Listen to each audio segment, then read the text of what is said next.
আপনার কাছে যদি মনে হয় এই পুরো প্ল্যানটা এমনি এমনি হয়ে গেছে, আপনি বোকা স্বর্গে বাস করছেন, এর পিছনে একটা মাস্টার মাইন্ড আছে। এই পুরো প্রসেসটা একদিনে হয়নি, এটাকে সাজানো হয়েছে, ঢেলে সাজানো হয়েছে, যাতে করে আমাদের প্রজন্মের বা প্রজন্ম ইসলাম থেকে দূরে সরে যায়, তাদের জীবনের বড় একটা সময় নষ্ট হয়ে যায়।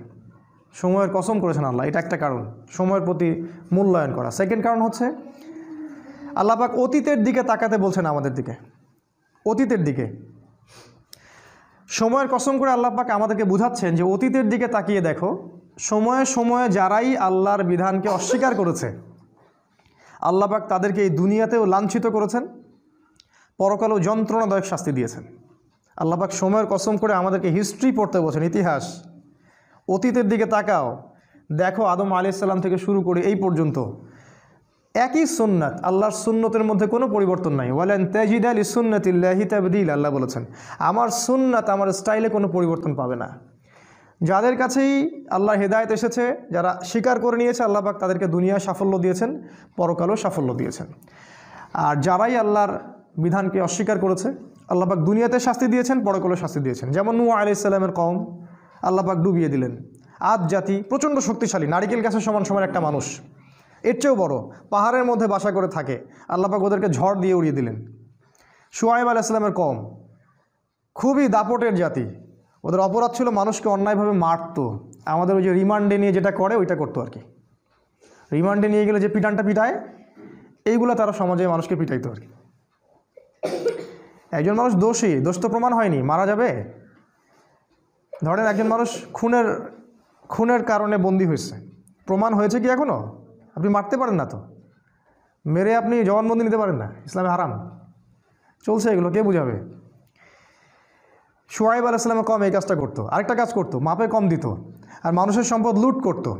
আমাদের এই যে ব্যাংকিং সিস্টেমের মতো, মানুষকে কলা ঝুলায় টোপ দেয়, একটা বাড়ির দাম 10 লাখ টাকা, আমরা আপনার পক্ষ থেকে বাড়িটা কিনে দিব, কিন্তু আপনাকে 10 লাখের জায়গায় 30 লাখ দিতে হবে, কারণ অতিরিক্ত যে 20 লাখ দিতে হবে এটার জন্য আমরা আপনাকে 20 বছর সময় দিচ্ছি।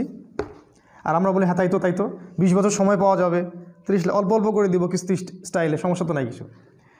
এই কলা ঝুলাই দিয়ে আপনার সম্পদ তারা লুটে নিল, সুদ। আরেকটা যে পেপার মানি, কাগজের টাকা। আমি তো বললাম যে আমরা সোনা নিয়ে ওদের ব্যাংকে যাই, ওদেরকে সোনা দিয়ে ডলার নেই। শুআয়ব আলাইহিস সালামের কওম এরকম কাজ করতো, আল্লাহ পাক ভূমিকম্প দিয়ে ধ্বংস করেছেন ওদেরকে, ভূমিকম্প দিয়ে। সময়ের দিকে তাকায় দেখেন, সামুদ জাতি এরকম শক্তিশালী ছিল, আল্লাহ পাক ওদেরকে বজ্রপাত দিয়ে ধ্বংস করেছেন। ফেরাউন পৃথিবীতে এমন একজন মানুষ যে মনে করতো আমি আল্লাহ, আনা রব্বুকুমুল আ'লা, আমি ছাড়া তোমাদের মহান কোনো রব নাই।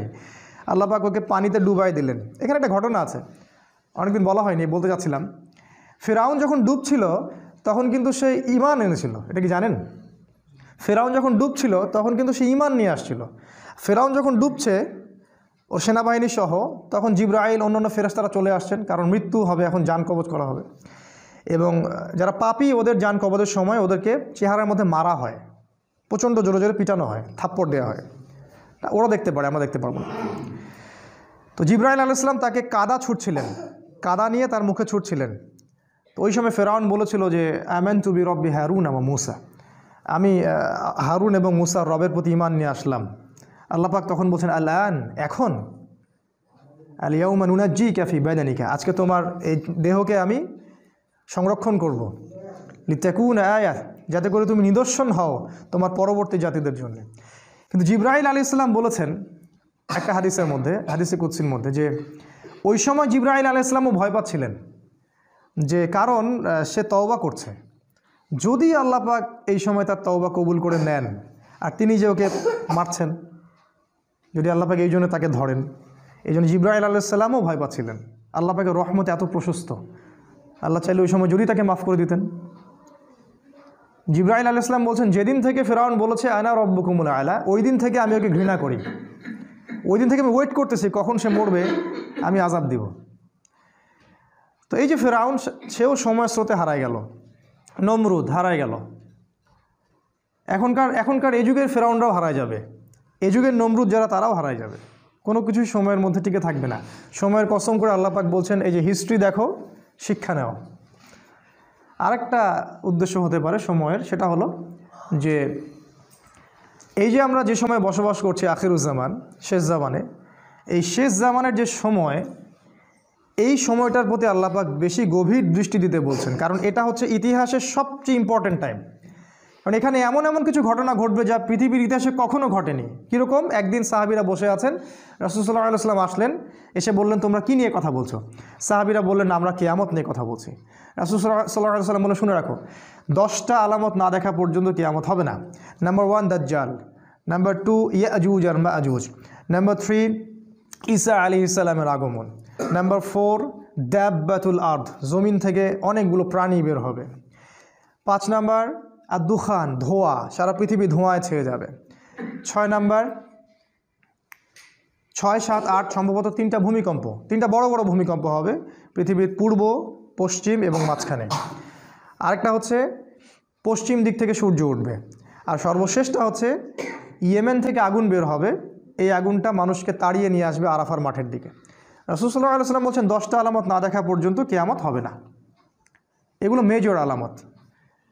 এই জন্যে এই সময়টা, শেষ যুগের এই শেষ সময়টা বেশি ইম্পর্টেন্ট। এখানে এমন কিছু ঘটনা ঘটবে যেটা ইতিহাসে কখনো ঘটেনি। দাজ্জাল কখনো বের হয়নি, ইয়াজুজ আর মাজুজ এর আগে বের হয়নি, সূর্য কখনো আগে পশ্চিম দিক থেকে উঠে নাই, ধোঁয়ায় সারা বিশ্ব ছেয়ে যায়নি, জমিন থেকে বড় বড় জানোয়ার বের হওয়া শুরু হয়নি এখনো। এমনও হাদিস আছে যে ওরা মানুষের সাথে কথা বলবে। একজন পুরুষ ঘর থেকে বের হলে ঘরে ফিরে আসবে, বাড়ির দেওয়াল, ওই ব্যক্তির পা, অন্য জানোয়ার তাকে বলে দিবে বাড়িতে কি হয়েছিল।